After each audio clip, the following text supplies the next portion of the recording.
one of the cool things Abby does is she's created this little group of gals she calls Solar Sisters.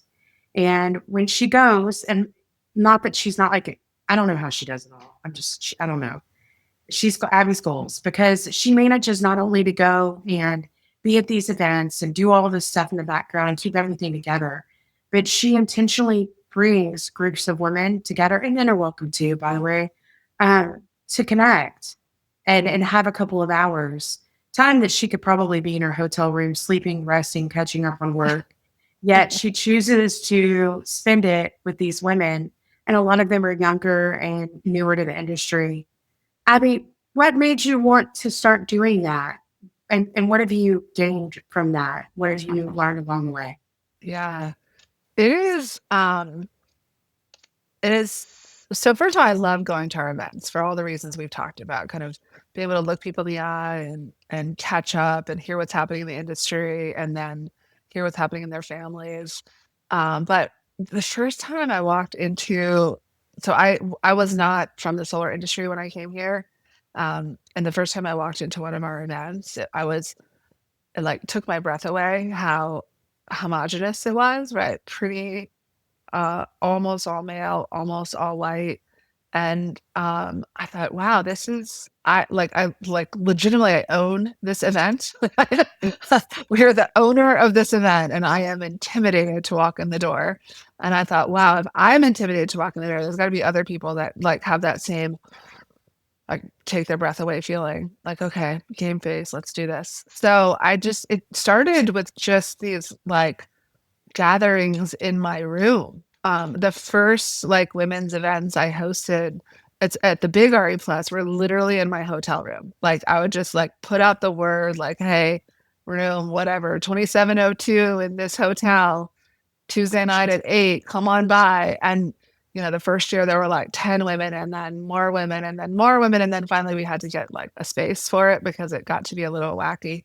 But just having those times that are carved out and spaces that are carved out, because there really are. I mean, we track the data, right? We know that women are so much less represented in the attendees and things in the industry and the attendees, and certainly women of color even more so. So having a space that's like just a moment of respite amidst this very busy time has been really important, and particularly like welcoming younger women earlier in their careers into those spaces and sort of giving them the first time I did it at the big RE Plus, I went around the room and I was like, all right, what's the one piece of advice you have? Like for many of the women here, it's their first big show.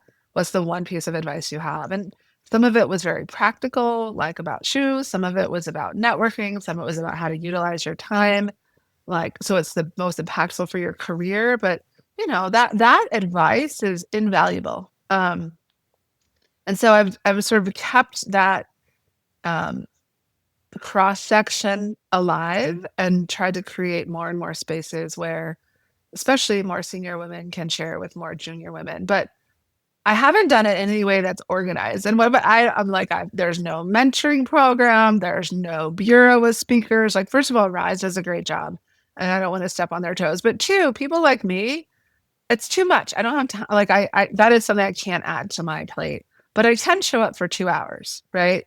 And have real conversations with real humans and then go out and do a keynote speech. So it's been really fun, and the most fun part to me is when I see women that have met at some of those networking events and then go on to create friendships or create business relationships or become customers or coworkers, or one of them hires the other. Like I feel this sense of like it's very maternal, I have to admit. Like like, oh look, the ships are like my lighthouse is here. The ships are meeting up. This is perfect.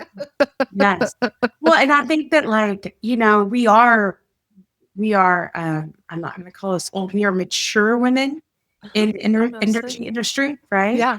And I think we have an obligation and responsibility to to help these younger women and men.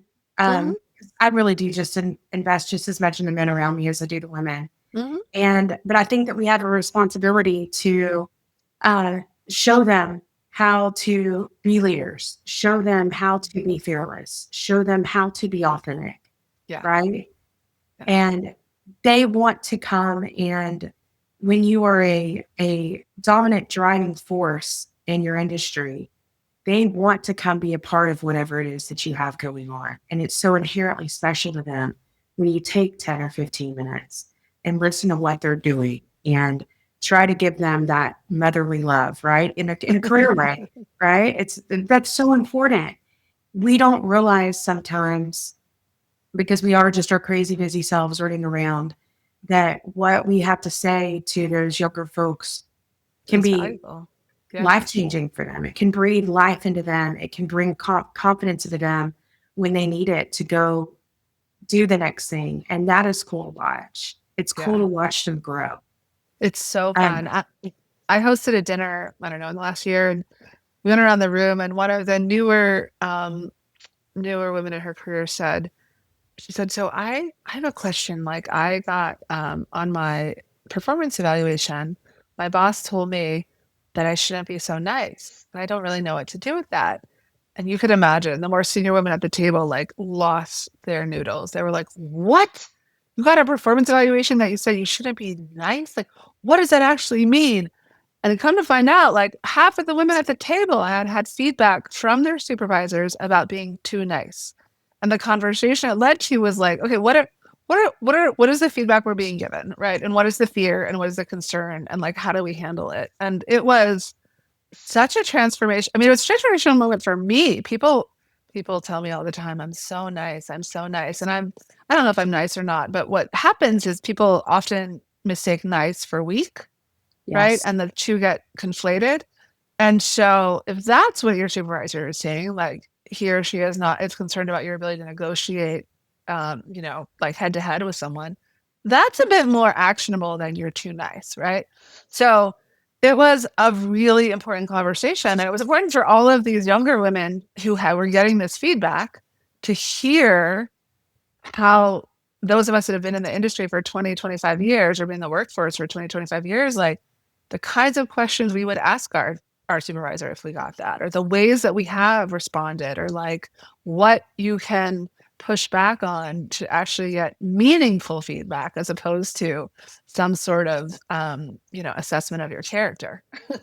Right. And niceness is misconstrued as weakness a lot of Ah, times. all the time. And, but you know what? I choose it regardless because it's who I am. Yeah. And earlier you had mentioned something about, choosing to love. Well, yeah, I choose to love. I choose to be kind.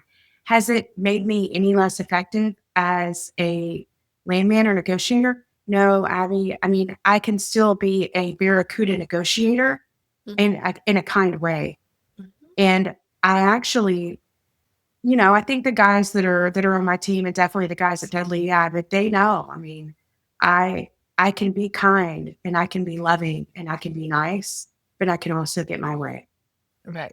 Right. You're Yeah. probably better at what you do. I mean, you have skills and that you're really good at what you do. And you can do it with love. Likewise. Yeah, absolutely. Absolutely. And I think that these young women need to know that, Yeah. right? Yeah. They Absolutely. do.